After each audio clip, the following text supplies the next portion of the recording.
இப்போ ராத்திரி 8 மணி இருக்கும். ராஜன் யாதவ் தன்னோட பங்களாவுக்கு வெளியில நடந்துகிட்டு இருந்தாரு. அப்பதான் அவரு ஒரு மரத்துக்கு பின்னாடி ஒரு நிழலை பார்த்தாரு. அங்க யார் இருக்கா? ஆனா அங்கிருந்து எந்த ஒரு பதிலும் வரவே இல்லை. அங்க யார் இருக்காங்கன்னு நான் கேட்டுட்டு இருக்கேன்ல.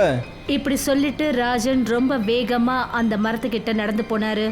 ஆனா எதிர்க்க இருந்த காட்சியை பார்த்துட்டு அவர் அப்படியே வாய் அடைச்சு போய் நின்னுட்டாரு.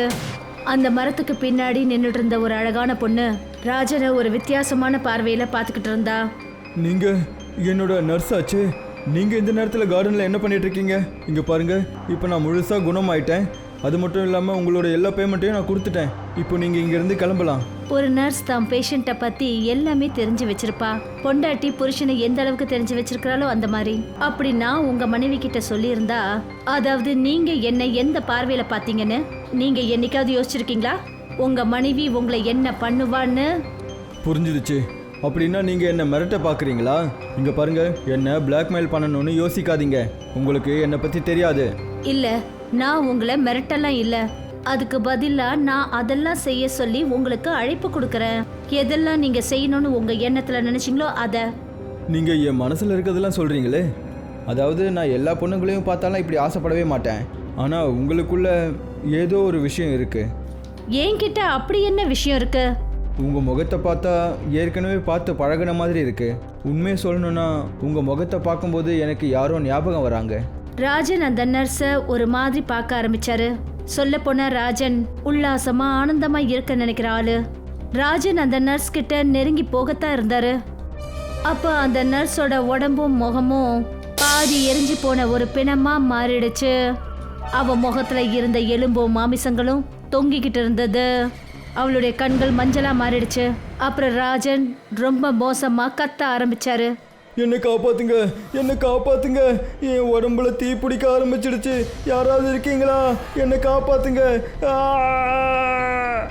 அந்த நர்ஸ் ராஜனை பார்த்து பயங்கரமான சத்தத்துல சிரிச்சுக்கிட்டே அந்த இடத்த விட்டு மறைஞ்சிட்டா.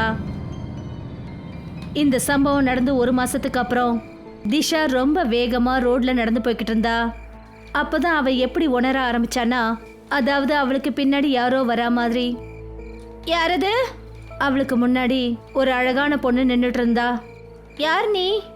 இவ்வளோ நேரமா என்னை பின்தொடர்ந்து வந்தது நீதானா? இல்லையே, நான் இப்பதானே உன் முன்னாடியே வந்தேன். ஆனால் கொஞ்சம் செகண்ட்ஸ்க்கு முன்னாடி இந்த இடத்துல யாருமே கிடையாதே. நான் பார்த்தேன், நீ ரொம்பவே பயந்து போயிருந்த. ஒருவேளை அதனால என்னவோ நீ என்னை கவனிக்கலன்னு நினைக்கிறேன். அது சரி, இந்த ராத்திரில நீ எதுக்காக தனியா ரோட்ல நடந்து போய்கிட்டு இருக்க? ஓ மேடம், உங்க வேலை என்னவோ அதை பாருங்க. வர வழியில திடீர்னு என்னோட கார் நின்று போச்சு. அப்புறம் என் அப்பாவுக்கு உடம்பு சரியில்லை. இங்கே தான் பக்கத்துல என் வீடு இருக்கு. இப்படி சொல்லிட்டு திஷா ரொம்ப வேகமா நடந்து தன்னோட வீட்டுக்கு வந்தா. வீட்டுக்கு வந்ததுமே அவளோட அம்மா அர்ச்சனா திஷா கிட்ட சொன்னா, நான் எவ்வளோ நேரமா உனக்காக காத்துக்கிட்டு இருக்கிறது. சரி, வரதுக்கு ஏன் இவ்வளவு லேட் ஆயிடுச்சு? உனக்கு தான் தெரியும்ல, உங்க அப்பாவுக்கு அந்த மெடிசனை கொடுக்கற வரைக்கும் உங்க அப்பாவுக்கு ஓய்வு கிடைக்காது. அம்மா, என்ன கொஞ்சம் மூச்சு விட தான் விடுங்களேன். வர வழியில கார் திடீர்னு நின்று போச்சு. நான் எவ்வளோ தூரம் நடந்து வந்திருக்கேன் தெரியுமா? வந்து சேர்றதுக்குள்ள என்னென்னமோ பேசிக்கிட்டு இருக்கீங்க. போய் சீக்கிரமா உங்க அப்பாவுக்கு இந்த மருந்தை கொடு. அவங்க அம்மா சொன்னதை கேட்டுட்டு திஷா அவங்க அப்பாவோட ரூமுக்கு போயிட்டா. அவளோட அப்பா ராகேஷ் யாதவ் அநேகமா அவளுக்கு தான் காத்துட்டு இருந்தார் போல இருக்கு. நிஷா, வந்துட்டியாம்மா? கொடு, சீக்கிரமா அந்த மருந்து பாட்டிலை என்கிட்ட கொடு. திஷா அந்த மருந்து பாட்டிலை அவங்க அப்பா கையில கொடுத்தா. நீ போய் படுத்துக்கோமா. ராத்திரி 11 மணி ஆயிடுச்சு. திஷா பால்கனில நின்று ஏதோ ஆழ்ந்து யோசிச்சுட்டு இருந்தா. அப்ப அவ பார்த்த போது அதே அழகான பொண்ணு அவ வீட்டு வாசலுக்கு வந்தா. திஷா வெளியில வந்தா. நீ எப்படி இங்க வந்த? நீ அந்த பொண்ணு தானே? சில மணி நேரத்துக்கு முன்னாடி ரோட்ல ஒன்று பார்த்தனே. அப்பதான் திஷாவோட அம்மா அர்ச்சனாவும் வெளியே வந்தாங்க. ஆமா, உனக்கு இந்த பொண்ணை தெரியுமா? ஆமாம்மா, சில மணி நேரத்துக்கு முன்னாடி இந்த பொண்ணை ரோட்ல பார்த்தேன்.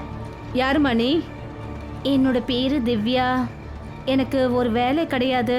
இந்த நகரத்துல எனக்குன்னு யாருமே கிடையாது. இதுக்கு முன்னாடி நீ என்ன செஞ்சுக்கிட்டு இருந்த? நான் ஒரு நர்ஸா இருந்தேன். என் புருஷன் என்ன டைவர்ஸ் பண்ணி வீட்டை விட்டு வெளியே அனுப்பிட்டாரு. உங்க வீட்டில் எனக்கு ஏதாவது ஒரு வேலை கிடைக்குங்களா? ப்ளீஸ் இல்லைன்னு மட்டும் சொல்லிடாதீங்க. ரொம்ப நாளா சாப்பிடாம பட்னியா வேற இருக்கேன். திவ்யா சொன்னதை கேட்டதும் அர்ச்சனா மனசு இலகி போச்சு. அவ திவ்யாவை கூட்டிக்கிட்டு தான் புருஷனோட அறைக்கு போனா. ராகேஷ் அந்த சமயம் முழிச்சுக்கிட்டு இருந்தாரு. எங்களுக்கும் ஒரு நர்ஸ் தேவையா இருந்தது. இப்பவே நீ உன்னோட டியூட்டியை பண்ண ஆரம்பிச்சிடு. இந்த அறையில தேவையான மெடிசன்ஸ் அப்புறம் தேவையான பொருட்கள்லாம் இருக்கு. ஆனா ஞாபகம் வச்சுக்க, எங்க வீட்ல ஒவ்வொரு ரூம்லயும் 2 சிசிடிவி இருக்கு. ஏதாவது ஏடா குணம் பண்ணணும்னு நினைச்சேன்னு வச்சுக்க, போலீஸ் ஸ்டேஷன் இங்கேருந்து கொஞ்சம் தூரத்துல தான் இருக்கு. என்னம்மா நீங்க இவளை பத்தி எதுவுமே தெரிஞ்சுக்காம இவளை எப்படி நீங்க நர்ஸா வச்சுப்பீங்க? திஷா, அவளோட முகத்தை பாரு. முகத்தை பார்த்தாலே எவ்வளவு அப்பாவி பொண்ணு மாதிரி இருக்கா.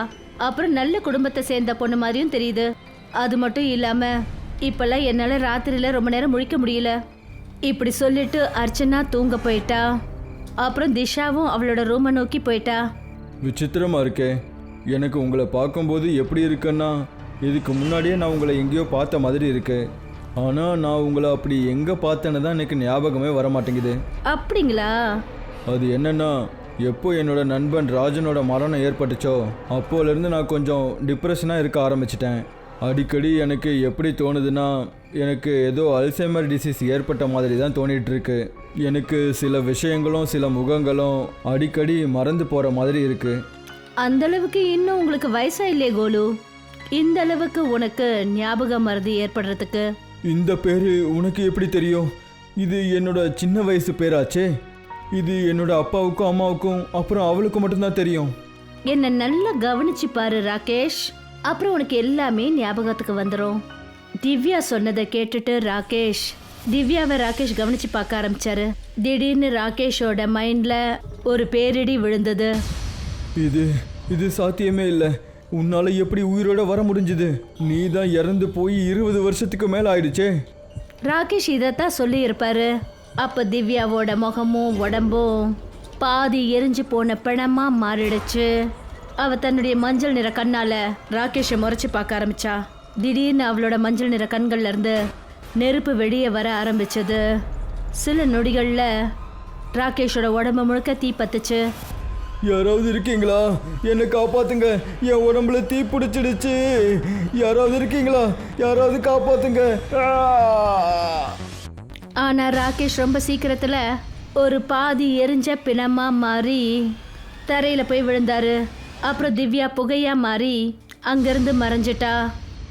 ராகேஷோட அலறல் சத்தத்தை கேட்டுட்டு அர்ச்சனாவும் அவளோட பொண்ணு திஷாவும் அந்த அறைக்கிட்ட வந்தாங்க. நான் உங்ககிட்ட வேண்டான்னு சொன்னேன்ல, ஆனா அவளை பத்தி நீங்க எதுவும் தெரிஞ்சுக்காம நர்ஸா அப்பாயிண்ட் பண்ணிட்டீங்க. அவ இங்க இருந்து காணாம போயிட்டா. நிச்சயமா அவ தான் என் அப்பாவை எரிச்சிட்டு ஓடி போயிருக்கணும். நீ இப்ப என்னம்மா பேசிக்கிட்டு இருக்க? நான் யாரம்மா அப்பாயிண்ட் பண்ணேன்? அவங்க அம்மா சொன்னதை கேட்டுட்டு திஷா அதிர்ச்சியாயி அவங்க அம்மாவை பார்த்துட்டு சொன்னா, உங்களுக்கு என்ன ஆச்சுமா? உங்களுக்கு எதுவுமே ஞாபகம் இல்லையா? இல்லம்மா, எனக்கு எதுவும் ஞாபகம் இல்ல. இப்படி சொல்லிட்டு திஷாவோட அம்மா மயக்கம் போட்டு கீழே விழுந்துட்டாங்க. மறுநாள் ராகேஷோட இறுதி சடங்கு நடந்தது. போலீஸ் அந்த நர்ஸை தேடினாங்க. ஆனா அந்த நாளைக்கு அப்புறமா அந்த நர்ஸை பத்தி எதுவுமே தெரியல. திஷா போலீஸ் ஸ்டேஷனுக்கு போய் ஒரு போலீஸ்காரர்கிட்ட ரொம்ப கோவத்தோட பேசினா. நீங்க என்னங்க போலீஸ், இது வரைக்கும் என் அப்பாவை கொலை பண்ணவங்களை கண்டுபிடிக்கவே முடியலையா? இங்க பாருங்க மேடம், உங்களோட எந்த ஒரு சிசிடிவி கேமராலையும் எங்களுக்கு எந்த ஒரு பொண்ணுமே தெரியவே இல்லை. அப்புறம் நாங்கள் எப்படி கண்டுபிடிக்கிறது? அப்போ நான் இப்படி நினச்சிக்கவா போலீஸ் இந்த விஷயத்தில் எதுவுமே செய்ய முடியலன்னு? மேடம், அந்த இடத்துல எந்த ஒரு பொண்ணுமே இல்லாதப்போ போலீஸால் மட்டும் அப்படி என்ன தான் பண்ண முடியும்? ஒருவேளை நீங்கள் சொல்கிற விஷயத்த நாங்கள் எடுத்துக்கணும்னு நினச்சிங்கன்னா, அங்கே ஒரு பொண்ணு இருந்தாங்கன்னா அப்போது எல்லா தப்புமே உங்கள் மேலே தானே சொல்லணும். அட, யாருன்னே தெரியாத ஒரு பொண்ணு நடுராத்திரி 11 மணிக்கு உங்கள் வீட்டுக்கு வந்து கதவை தட்டினா அது ஒரு நர்ஸாக இருந்ததால் நீங்கள் அவங்கள உடனே வேலைக்கு வச்சுக்குவீங்களா? அந்த பொண்ணை வேலைக்கு வச்சது நான் இல்லை, என் அம்மா தான் வேலைக்கு வச்சாங்க. ஆனால் நாங்கள் அவங்கக்கிட்டேயும் நல்லா விசாரித்து பார்த்துட்டோம். அவங்க இந்த விஷயத்தை பற்றி தெளிவாக எல்லாத்தையுமே சொல்லிட்டாங்க. இதைத்தான் நானும் உங்ககிட்ட சொல்ல நினைக்கிறேன் இன்ஸ்பெக்டர் சார். நிச்சயமா ஏதோ ஒரு ரகசியம் இருக்கு. இங்கே பாருங்க, நீங்கள் இங்கே எங்களோட நேரத்தை வீணாக்குறீங்க. திஷா திரும்பவும் வீட்டுக்கு வந்துட்டா. அழாதம்மா, கடவுளுக்கு அதுதான் விருப்பம் போல இருக்கு. ஒரு மாசத்துக்கு முன்னாடியே உங்க அப்பாவோட சின்ன வயசு நண்பர் ராஜனும் இந்த மாதிரி ஏதோ ஒரு விஷயத்தினால தான் இறந்து போனாரு. இத பத்தி நீங்க ஏன் என்கிட்ட முன்னாடியே சொல்லல? என்னன்னு சொல்றதுமா, எப்ப அவரோட நண்பர் இறந்து போனாரோ அன்னையில இருந்தே அவருக்கு டிப்ரெஷன் அதிகமாயிடுச்சு. அப்பாவுக்கு இன்னும் எத்தனை ஃப்ரெண்ட்ஸுங்க இருக்காங்கம்மா? உங்க அப்பாவுக்கு சின்ன வயசு நண்பர்கள்னா ரெண்டு பேரு தான். அதுல ஒருத்தர் தான் ராஜன் யாதவ். அவரோட மரணமும் இந்த மாதிரி தான் மர்மமா நடந்தது. இப்போ அவருடைய நண்பர் ஒருத்தர் மட்டும்தான் இருக்காரு, நிரஞ்சன். அவரு மட்டும் உங்க அப்பாவோட இறுதி சடங்குக்கு வரவே இல்லை. அவங்க அம்மா சொன்னதை கேட்டுட்டு திஷா ரொம்பவே யோசிக்க ஆரம்பிச்சா. அப்புறம் அவளோட அப்பாவோட அறைக்கு போய் ஏதோ சோதனை பண்ண ஆரம்பிச்சா. அப்பதான் ஒரு பெட்டிக்குள்ள இருந்த ஒரு போட்டோவை அவ கவனிச்சா. அந்த போட்டோவில் அவங்க அப்பாவோட 3 நண்பர்கள், அவங்க 3 பேரோட அங்க அந்த போட்டோல ஒரு பொண்ணும் இருந்தா. ஓ மை காட், இந்த போட்டோல அதே நர்ஸ் இருக்கா. என் அப்பா இறந்த அன்னைக்கு ராத்திரி இவளை தான் நான் அந்த ரோட்ல பார்த்தேன். அப்புறம் ராத்திரி ஒரு நர்ஸா இந்த வீட்டுக்கு வந்தா. அப்படி அப்பாவுக்கு இவளை முன்னாடியே தெரியும்னா அந்த சமயத்துல அவர் ஏன் எங்ககிட்ட சொல்லவே இல்லை? இது அப்படி என்ன ஒரு ரகசியம்? திஷாவோட மனசுல 1000 கேள்விகள் யோசனை எழும்ப ஆரம்பிச்சது. அப்பாவோட சின்ன வயசு நண்பர்கள்ல ஒருத்தர் தான் பாக்கி இருக்காரு, நிரஞ்சன். அப்படின்னா அடுத்த நம்பர் நிச்சயமா அவராத்தான் இருக்கணும். இந்த பொண்ணை பத்தி நான் அங்க போய் தான் என்ன ஏதுன்னு தெரிஞ்சுக்கணும். அந்த ஒருத்தரால மட்டும்தான் இந்த நர்ஸ் யாருன்னு சொல்ல முடியும். திஷா நிரஞ்சன் யாதவோட வீட்டை தேடிக்கிட்டு ராத்திரி சமயத்துல அந்த இடத்துக்கு போயிட்டா. திஷாவை இந்த ராத்திரில பார்த்துட்டு நிரஞ்சனோட மனைவி அதிர்ச்சியோட சொன்னா, யாரும்மா நீ? என்னோட பேரு திஷா. நிரஞ்சன் அங்கிள் என் அப்பாவோட சின்ன வயசு நண்பர். சரி உள்ள வாம்மா. திஷாவும் உள்ள போனா. உங்க அப்பா இறந்து போன செய்தியை கேட்டு அவர் ரொம்பவே வருத்தப்பட்டாரு. அதுக்கப்புறமா அவருக்கு சுய நினைவு திரும்பவே இல்லை. இவருக்கு இப்போதைக்கு மூச்சு மட்டும்தான் இருக்கு. நாங்கள் வீட்லேயே அவருக்கு ஒரு நர்ஸை ஏற்பாடு பண்ணி வச்சுருக்கோம். பாவம், அந்த பொண்ணு நர்ஸ் தான் அவருக்கு பணிவிடை செஞ்சு நல்லா பார்த்துக்கிட்டு இருக்கா. நர்ஸுன்னு சொன்ன உடனே திஷாவுக்கு ரொம்பவே அதிர்ச்சியாகி அவளோட பர்ஸ்லேருந்து ஒரு ஃபோட்டோவை எடுத்து நிரஞ்சன் ஒய்ஃப் கிட்ட காட்டினான். அந்த நர்ஸ் இவ கிடையாதே. நிரஞ்சனோட மனைவி அந்த ஃபோட்டோவை பார்த்துட்டு சிரிச்சுக்கிட்டே சொன்னாங்க, ஆமாம் இந்த நர்ஸ் தான். இந்த பொண்ணை உனக்கு தெரியுமா? இந்த நர்ஸ் மரணத்தோட நர்ஸ்மா. எந்த ராத்திரி எங்கள் அப்பா இறந்து போனாரோ அன்னைக்கு ராத்திரி இந்த நர்ஸ் தான் எங்கள் அப்பாவை பார்த்துக்கிட்டா. எங்கள் அப்பா இறந்ததுக்கு அப்புறமா இவளை எங்கேயுமே காணோம். அப்புறம் இங்கே வரும்போது வர வழியில் ராகேஷ் அங்கிள் வீட்டுக்கும் போயிருந்தேன். அவங்களோட மனைவியும் இதைத்தான் சொன்னாங்க. கொஞ்ச நாளைக்கு முன்னாடி ராகேஷ் அங்கிள் உடம்பு சரியில்லாமல் நடந்துட்டு இருக்கும்போது அவரை கவனிச்சுக்கிட்டதும் இந்த நர்ஸ் தானா. திஷா இப்படித்தான் சொன்னா. அப்பதான் நிரஞ்சன் யாதவோட சத்தமான குரல் திஷா அப்புறம் அவருடைய மனைவி காதுல விழுந்தது. திஷா அந்த குரல் கேட்ட திசையை நோக்கி ஓடினவன் நிரஞ்சனோட அறைக்கு போனா. அங்க எதிர்க்க இருந்த காட்சியை பார்த்துட்டு திஷாவோட கண்கள் பயத்துல உறைஞ்சு போச்சு. திஷாவுக்கு முன்னாடி எரிஞ்சு போன பாதி பிணமா ஒரு பெண் தன்னோட மஞ்சள் நிற கண்ணால நிரஞ்சனை முறைச்சு பார்த்துட்டு இருந்தது. அவளோட கண்கள்ல இருந்து நெருப்பு அலை வந்தது. அப்புறம் நிரஞ்சனோட உடம்பு எரிஞ்சு கரியா மாறிடுச்சு. யார் நீ? அப்பதான் பாதி எரிஞ்சு போன பயங்கரமா தெரிஞ்ச அந்த பொண்ணு ஒரு அழகான நர்ஸா மாறிட்டா. நான் உன்னை ஒரு போட்டோவில் பார்த்தேன். ஆனா அந்த போட்டோ ரொம்ப பழைய போட்டோ. இப்போ உனக்கு வயசு ஆயிருக்கணுமே. ஆனா யார் நீ? நான் ஒரு அபாகியசாலி. என்ன இந்த 3 மிருகங்களும் சேர்ந்து கொதறி தன்னோட ஆசைக்கு என்ன பலியாக்கினாங்க. நிரஞ்சன் யாதவ் அப்புறம் ராஜன் யாதவை எனக்கு யாருன்னே தெரியாது. எனக்கு உன்னோட அப்பா ராகேஷை மட்டும்தான் தெரியும். ஏன்னா சின்ன வயசுல இருந்தே நான் அவனை விரும்பினேன். நான் ஒருத்தி மட்டும்தான் உங்க அப்பா ராகேஷ கோலுன்னு சொல்லி கூப்பிடுவேன். என்னைக்கு முதல் நாள் எனக்கு நர்ஸ் வேலை கிடைச்சதோ அன்னைக்கு நான் என்ன யோசிச்சேன்னா, நான் ராகேஷ் கிட்ட என்னோட காதலை பத்தி சொல்லலான்னு நினைச்சேன். ஆனா எனக்கு தெரியவே தெரியாது ராகேஷ் மனித உருவத்துல இருக்கிற ஒரு மிருகம்னு.